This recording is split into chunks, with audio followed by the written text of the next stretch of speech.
नमस्कार। मैं श्रीपाद बख्शी पुनः उपस्थित हूँ आपके सामने पानी से जिंदगी से एक और मोती लेकर। कुछ घटनाएं वास्तविक होते हुए भी काल्पनिक लगती हैं, क्योंकि उस घटना के समय किया गया कार्य कई बार पुनः दोहराया भी नहीं जा सकता। ऐसे ही एक किस्से की बात से आज बात आरंभ करते हैं। वर्ष 2013 की बात है। कैलिफोर्निया के एक किसान खेत में काम करते समय दुर्घटनावश ट्रैक्टर के नीचे दब जाते हैं। ट्रैक्टर का वजन था 1340 किलो और आसपास यदि कोई मौजूद था तो उसी किसान की दो बेटियां, एक थी 13 वर्षीय हायना और दूसरी 16 वर्षीय हिली। उन्होंने जैसे ही देखा कि उनके पिता ट्रैक्टर के नीचे दब चुके हैं और उनको बचाने का एकमात्र उपाय था ट्रैक्टर को उठाने की कोशिश करना, ताकि उनके पिता बाहर निकल सके। उन्होंने बिना समय गंवाए ट्रैक्टर को उठाने का प्रयास किया और आश्चर्यजनक रूप से उठा भी लिया। पिता को नीचे से निकालने में सफल रही और इस प्रकार पिता की जान भी बचा ली। यह बात गौर करने की कि यदि इन्हीं दोनों बच्चियों को फिर से वही ट्रैक्टर उठाने के लिए कहा जाए, परंतु नीचे उनके पिता दबे न होते, तो वे नहीं उठा पाती।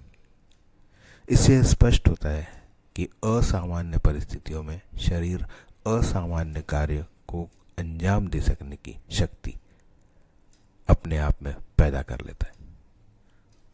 चिकित्सा विज्ञान इसे शरीर में उपस्थित हार्मोन से जोड़ते हैं और ऐसा दावा करते हैं कि विशेष परिस्थितियों में विशेष हार्मोन शरीर छोड़ता है, जिससे शरीर को उस विशेष परिस्थिति से लड़ने में मदद मिलती है।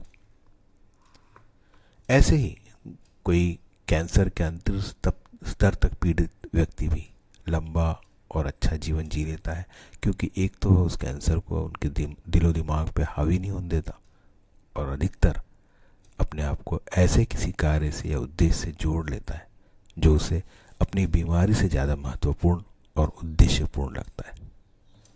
दिमाग द्वारा विशेष हार्मोन्स छोड़कर शरीर से तुरंत कुछ काम करवाने का उदाहरण हमारे जीवन में भी कई बार आते हैं। जैसे संभावित दुर्घटना को बचाने के लिए गाड़ी चलाते समय हमारे द्वारा की गई कार्रवाई। एक ऐसा किस्सा भी है कि एक फांसी की सजा सुनाए गए कैदी को यह बताया गया कि कल सुबह फांसी के स्थान पर एक जहरीले सांप से कटवाकर उसे मारा जाएगा। अगले दिन नियत समय पर सांप के स्थान पर सिर्फ सुई उसे चुभाई जाती है, परंतु वह कैदी तुरंत मर जाता है।